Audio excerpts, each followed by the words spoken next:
हे everyone, इसमें Hamzain you are watching HTX। Welcome back to the channel. कैसे हैं आप सब? ठीक ठाक हैं, उम्मीद करता हूँ अच्छे होंगे, खैर खैरियत से होंगे, एंजॉय कर रहे होंगे। हम देखने वाले हैं जी why is Manipur violence dangerous for India.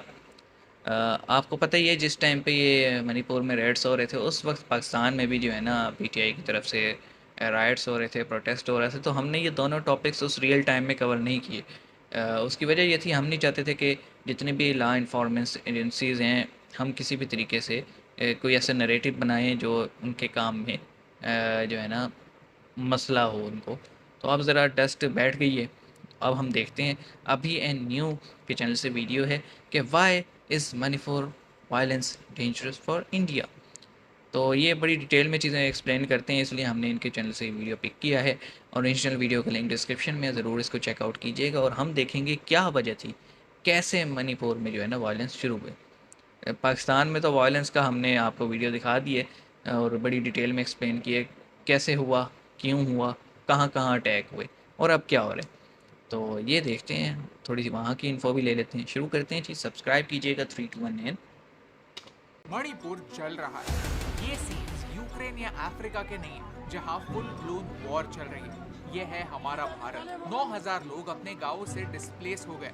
At least 54 लोग मारे जा चुके हैं, जिनमें 2 IRS ऑफिसर्स भी शामिल, जिन्हें उनके घर से बाहर निकालकर मारा गया। मैरी कॉम, हमारी चैंपियन बॉक्सर, ने मोदी जी से मदद मांगी है और यहाँ आर्मी डिप्लॉय हो चुकी है। आर्मी को एक्सट्रीम केसेस में शूट एट साइट के ऑर्डर्स हैं। भारत को ऐसे जलता देख हम सबको बुरा लगता है, लेकिन ये समझना इम्पोर्टेंट है कि ये वायलेंस क्यों हो, रीजंस क्या हैं और अलग अलग पॉइंट ऑफ व्यू क्या है, और इस वायलेंस की आग को जल्द से जल्द रोकना पूरे भारत के लिए इम्पोर्टेंट क्यों। हम ऐसे ही भारत के इम्पोर्टेंट मुद्दों पर एक आसान भाषा में वीडियोस बनाते हैं। अगर आपको हमारा काम अच्छा लगता है तो प्लीज चैनल को सब्सक्राइब करना ना भूलिए। ये आपके लिए तो फ्री है, लिंक डिस्क्रिप्शन में जरूर जाइए। चैप्टर 1, मणिपुर में हो क्या रहा है। ये है मणिपुर, नॉर्थ ईस्ट के 7 सिस्टर्स में से एक राज्य, जो अपनी बॉर्डर शेयर करता है म्यांमार के साथ। नॉर्थ ईस्ट का कल्चर काफी डाइवर्स है। सिर्फ मणिपुर की बात की जाए तो यहाँ का 53% पॉपुलेशन मीटी पॉपुलेशन।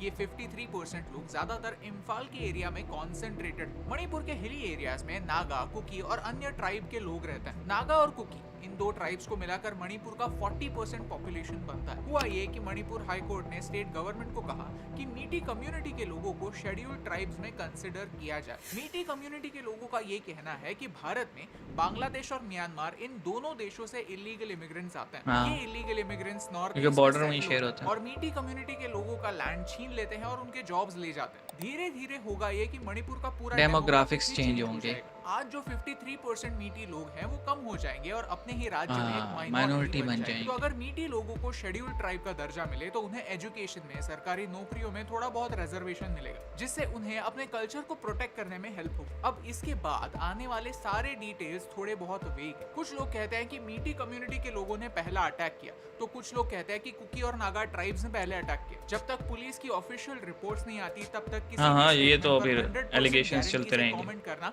पॉसिबल ही नहीं हो। इसीलिए हम हमारे सारे सोर्सेस यहाँ पर मेंशन कर रहे हैं। आप आर्टिकल्स खुद पढ़ सकते हैं और अपने कंक्लूजन्स खुद बना सकते हैं। But let me share what I understood. फरवरी के महीने में चुराचंदपुर और 2 डिस्ट्रिक्ट्स में सरकार ने फॉरेस्ट एरियाज में इंक्रोचमेंट हटाना स्टार्ट किया। वैसे ही 11 अप्रैल को 3 चर्चेस को इलीगल करार देकर तोड़ा, डिमोलिश किया गया। को मणिपुर हाई कोर्ट ने मीटी कम्युनिटी को ST लिस्ट में इंक्लूड किया जाए, ऐसा मणिपुर स्टेट गवर्नमेंट को सजेस्ट किया। ट्राइब बातों से कुकी और नागा दोनों ट्राइब के लोग बहुत नाराज थे। 28 अप्रैल को वहां के चीफ मिनिस्टर चुराचंदपुर डिस्ट्रिक्ट में एक ओपन जिम को इनॉग्रेट करने के लिए आने वाले। प्रोटेस्टर्स ने इस जिम को एक दिन पहले आग लगा। इसके बाद 5 दिनों के लिए सेक्शन 144 लागू हो गया और लोगों को कहा गया कि प्रोटेस्ट ना करे, बड़े ग्रुप में इकट्ठा ना हो। 144 नाफिज होगी। कर्फ्यू इंपोज हुआ। इस कर्फ्यू के बाद all tribal student union Manipur ने ट्राइबल सॉलिडारिटी मार्च ऑर्गेनाइज किया। 60,000 से ज्यादा लोगों ने इस रैली में मीटीज को अपोज किया। चुराचंदपुर में प्रोटेस्ट करने वाले लोगों में एक रूमर फैल गया कि मीटी कम्युनिटी के लोगों ने उनके एक गांव में आग लगा दी, तो उन्होंने गुस्से में आकर आसपास के मीटी सेटलमेंट्स को आग लगाना और जलाना स्टार्ट किया। इसके बाद मीटी और ट्राइबल लोगों में बहुत जगह पर क्लैश शुरू हो गए। यहाँ सिविलियंस हाथों में AK-47 लेकर सड़कों पर घूम रहे हैं, ऐसे वीडियोस भी वायरल हो। अब ये वीडियोस कितने सच आपस में लड़ पड़े, फैब्रिकेटेड, इसके बारे में सच सामने नहीं सोशल मीडिया भाई यानी हमारे यहाँ वायलेंस मणिपुर के अलग-अलग डिस्ट्रिक्ट्स में फैल गई। दुकानें जलने लगी,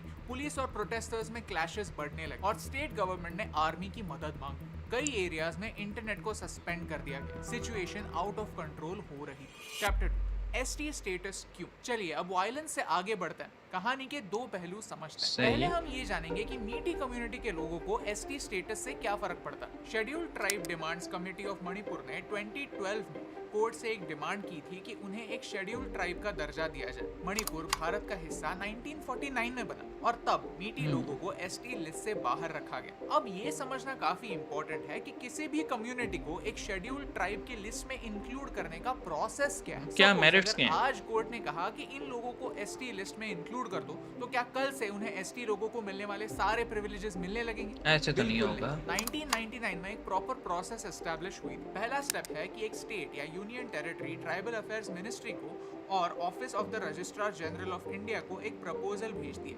अगर ORGI ने इस इंक्लूजन को अप्रूव किया तो ये proposal national committee for scheduled tribes तक पहुंचता है और अगर उन्होंने भी ये प्रपोजल अप्रूव किया तो हमारे कॉन्स्टिट्यूशन में एक अमेंडमेंट के थ्रू एसटी लिस्ट को मॉडिफाई किया जाता है। यानी एक कम्युनिटी को एक शेड्यूल्ड ट्राइब बनने के लिए इतने सारे स्टेप्स से गुजरना पड़ता है। अब मेरा सवाल ये है कि यहाँ पर ये मीटी कम्युनिटी किस स्टेज पे? कौन से स्टेज तक पहुंच चुकी थी? The answer is first stage तक भी नहीं। मणिपुर हाई कोर्ट ने स्टेट को अभी सिर्फ एक कहा है। suggestion दी थी, एक सजेशन दी थी कि इन लोगों को कंसिडर किया जाए और वो भी 2012 में जो पिटिशन सबमिट हुआ था उसके basis बाद, पर। 10 साल यानी बाद सोचिए, अगर रिजल्ट इन आ लोगों को एक्चुअली में एसटी लिस्ट में आना है तो फिर और कितना लंबा सफर। यहाँ एक लीगल तरीके से किसी भी स्टेज पर जाकर अपोज किया जा सकता, सुप्रीम कोर्ट में अपील हो सकता। मेरा ओपिनियन ये है कि इस स्टेज पर रास्तों पर उतरकर प्रोटेस्ट करना इस बात का सोल्यूशन नहीं था, सुप्रीम कोर्ट जाते। मीटी कम्युनिटी के लोग मणिपुर में हिली एरियाज में लैंड खरीद नहीं सकते क्योंकि ये लैंड सिर्फ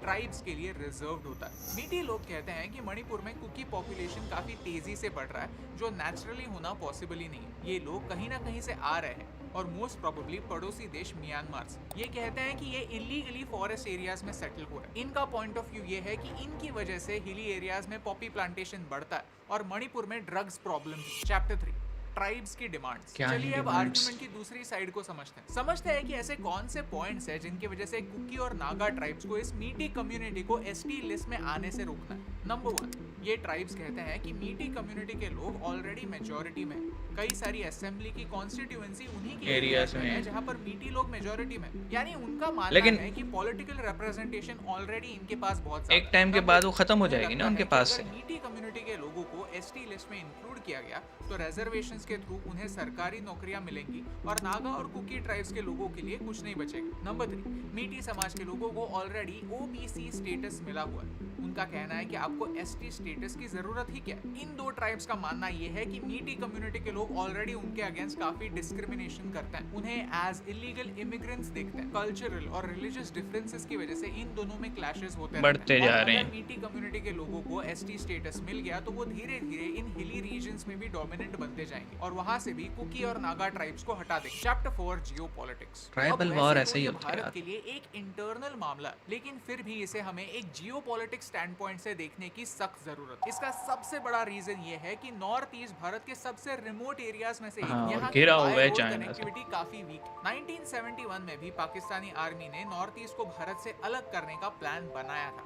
लेकिन वो एग्जीक्यूट नहीं हो पाया। इस एरिया को चिकन नेक कहते हैं क्योंकि ये चौक काफी हो जाए छोटा तो सा कट एरिया जाएगा है ना। जो नॉर्थ ईस्ट को भारत से जोड़ता है। नॉर्थ ईस्ट बांग्लादेश और म्यांमार इन दोनों देशों से घिरा हुआ है, तो इस एरिया में शांति बनाए रखना भारत के लिए काफी इंपॉर्टेंट है। पाकिस्तानी मीडिया ने इस कॉन्फ्लिक्ट का इस्तेमाल करके ऑलरेडी प्रोपेगेंडा फैलाना हाँ, शुरू किया है कि न्यूज़पेपर में मणिपुर बहुत भारत कुछ से आ अलग रहा था। होना चाहता है। सेकेंडली, म्यांमार में एक सिविल वॉर चल रहा है जिसकी वजह से कई रेफ्यूजीज इधर आ रहे के होंगे। रूप में भारत में घुस रहे हैं। सी एज ह्यूमंस हम समझ सकते हैं कि वहाँ के सिटीजन्स पर क्या बीत रही होगी, लेकिन इस वजह से हम भारत की बॉर्डर्स बिना नहीं खोल किसी सकते प्रोसीजर ना, के सबके अपने नहीं लिए खोल मसला सकते। क्यों खड़ा साथ ही करें? साथ म्यांमार से रोहिंग्या रेफ्यूजीज भी भारत आते रहते हैं जो भारत के लिए एक सिक्योरिटी थ्रेट हो सकते हैं। रेफ्यूजीज से कैसे डील करना है ये एक काफी कॉम्प्लिकेटेड इशू है। नॉर्थ ईस्ट के कई स्टेट्स की एक कंप्लेंट जरूर होती है कि भारत कई रेफ्यूजीज को अंदर लेता है और बाद में उनकी प्रॉपर व्यवस्था नहीं करता। 1971 में बांग्लादेश लिबरेशन वॉर के दौरान ऐसा ही हुआ था। बांग्लादेश से कई सारे रेफ्यूजीज आए और और कभी असम गए और नहीं होंगे त्रिपुरा में वापस। सेटल हो गए, लेकिन वो अलग भाषा बोलते थे, अलग रिलीजन के थे, तो धीरे धीरे वहाँ की डेमोग्राफिक ही चेंज होती गई। वहाँ के लोकल लोग ही धीरे धीरे एक माइनॉरिटी माइनॉरिटी बन बनते गए। गए। इस वजह से मीटी कम्युनिटी के लोग एनआरसी यानी नेशनल रजिस्टर ऑफ सिटीजंस की डिमांड कर रहे हैं। आपको क्या लगता है इस रेफ्यूजी क्राइसिस से भारत को कैसे डील करना चाहिए? हमें कमेंट्स में बताइए। सबसे इंपॉर्टेंट बात यह है कि अगर ये सारे वीडियो सच हैं तो बॉर्डरिंग एरियाज में इन लोगों के पास वेपन कैसे आ रही AK-47 है? वेपन्स आ कैसे रहे? क्या म्यांमार से वेपन्स की स्मगलिंग हो रही है या फिर नॉर्थ ईस्ट में मुझे तो लगता है इंसर्जेंसी चाइना भी फिर से फायदा उभर उठा रहा है रही? इसमें। इन पॉसिबिलिटीज पर हमें सख्त नजर रखने की जरूरत है। In the end all I want to say is हमें जनरल बिपिन रावत ने 2.5 फ्रंट वॉर के बारे में चेतावनी दी थी, जहां हमें सिर्फ चाइना और पाकिस्तान से ही नहीं भारत के अंदर से भी खतरा है। हमें ये अश्योर करना ही होगा कि हमारे इंटरनल कॉन्फ्लिक्ट्स एक वायलेंट रूप ना ले। इट इज इम्पोर्टेंट कि हम दूसरे समाज से हमारे जो भी डिफरेंसेस हैं वो साइड में रखें और एक दूसरे को प्रोटेक्ट करें। एक एरिया में स्टेबिलिटी बनाए रखने के लिए सेंसिटिव इश्यूज को सेंसिबली हैंडल करने की जरूरत है। अगर आपको इस वीडियो से वैल्यू मिली ओके, वैसे इन्होंने बड़ी डिटेल में और अच्छे तरीके से समझाया कॉन्फ्लिक्ट। मैं क्योंकि पाकिस्तानी न्यूज़पेपर्स देख रहा था ना, तो उसमें इसी तरह था, जनाब दंगे फसाद हो रहे हैं, आज़ादी मांग रहे हैं। फिर मैंने हमारे सब्सक्राइबर हैं मेरे पास, इंस्टा में बड़ी उनसे हेलो हाय रहती है, तो मैंने उनसे पूछा यार ये क्या चीज़ है? उन्होंने कहा जी मैं तो महाराष्ट्र में रहता हूँ, मैं किसी से पूछ के बताऊँगा। तो उन्होंने कुछ इन्फो दिया था कि अच्छा ये है, लेकिन एक्चुअल मुझे कहता हूँ जो डीप रूट्स हैं ना वो इस वीडियो से मिली हैं कि दो कम्युनिटीज़ हैं या तीन कम्युनिटीज़ हैं। एक मीटी कम्युनिटी है जो कि मणिपुर में रिजाइड है, और एक नागा और कुकी ट्राइब्स हैं जो कि बाकी नॉर्थ ईस्ट में, और कुछ उनकी ब्रांचेस जो हैं वो बांग्लादेश और म्यांमार से एज अ रिफ्यूजी जो हैं वो एंटर होती हैं। अब मीटी ये कहते हैं जी कि हम बेशक मेजोरिटी में हैं, लेकिन जिस तरह से इनका इन्फ्लक्स हो रहा है, ये आहिस्ता आहिस्ता इनकी आबादी बढ़ रही है, और ये इलीगल जो इमिग्रेंट्स हैं ये आहिस्ता आहिस्ता जो लीगल होते जाएंगे, रेजिडेंट बनते जाएंगे, और हम मेजोरिटी से माइनॉरिटी हो जाएंगे, तो हमें प्रोटेक्ट किया जाए। और दूसरा साइड ये कहता है कि जी तुम्हें प्रोटेक्शन की क्या ज़रूरत है, तुम तो पहले ही इतने रिसोर्स लिए बैठे हो, हमें हमारे लिए कुछ बचता ही नहीं है। और फिर आपको पता है लोकेशन भी ऐसी है पूरे नॉर्थ ईस्ट की, सेवन सिस्टर्स की, कि एक तरफ चाइना है, फिर म्यांमार है, फिर बांग्लादेश है, तो ग्लोबल एक है इशू। और सबसे बड़ी बात जी कि जब लोग आपस में लड़ना शुरू कर दें ना, फिर हालात आउट ऑफ कंट्रोल हो जाते हैं। पाकिस्तान को देख लें, आपस में लड़ रहे हैं सारे। बांग्लादेश जब अलग अलग हुआ था, आपस में लड़ रहे थे ना। तो अभी ये जो आपस में लड़ने वाला सीन है, इसके मेरे ख्याल में इंडियन अथॉरिटीज़ को बड़े सब्र और तहम्मुल से जो है ना इस पे एक्ट करना पड़ेगा, क्योंकि दूसरी तरफ जो है ना वायलेंस इतना ज़्यादा है। AK-47 कहाँ से आ रही है, इसको देखने की ज़रूरत है कि उनके पास वेपन्स कहाँ से आ रहे हैं। ज़रूर इसमें एक्सटर्नल हाथ भी होंगे। ये जो क्लैशेस बढ़ रहे हैं ना, ये अचानक से नहीं शुरू हुए, कोई कोई बड़ी गेम है इसमें। लेकिन अभी ने जो जितनी डिटेल में ये बात समझाई है, ये एक है, ये मुझे इन्फो जो है ना न्यूज़ आउटलेट्स और जो है ना वेबसाइट से भी नहीं मिला था। तो आप इस बारे में क्या कहते हैं? नॉर्थ ईस्ट वैसे तो बड़ी प्यारी जगह है जी, और मैं रिक्वेस्ट करूँगा जितने भी नॉर्थ ईस्ट इंडियंस मुझे सुन रहे हैं कि देखें, आपका जो एरिया है ना वो गिफ्ट है नेचर का। तो काइंडली आग जला के, जलाओ गिराओ करके, प्रोटेस्ट करके उसे उसे ख़त्म मत करें। मिल बैठ के बात करके आप अपना हल निकाल सकते हैं, क्योंकि लोग भी बड़े प्यारे हैं, वहाँ की जगह भी बड़ी प्यारी है, उसे बर्बाद ना करें। हम आपको तो पता नहीं, लेकिन इंटरनल कन्फ्लिक्ट्स हम भुगतते रहते हैं। हर तीसरे दिन हमारे यहाँ बम ब्लास्ट होते हैं, हम समझते हैं। काइंडली इस चीज़ से अवॉइड करें, बैठ के हल निकल सकता है। मिलते हैं नेक्स्ट वीडियो में। कुछ आपने ऐड करना हो कमेंट सेक्शन हाजिर है। सी यू गाइस।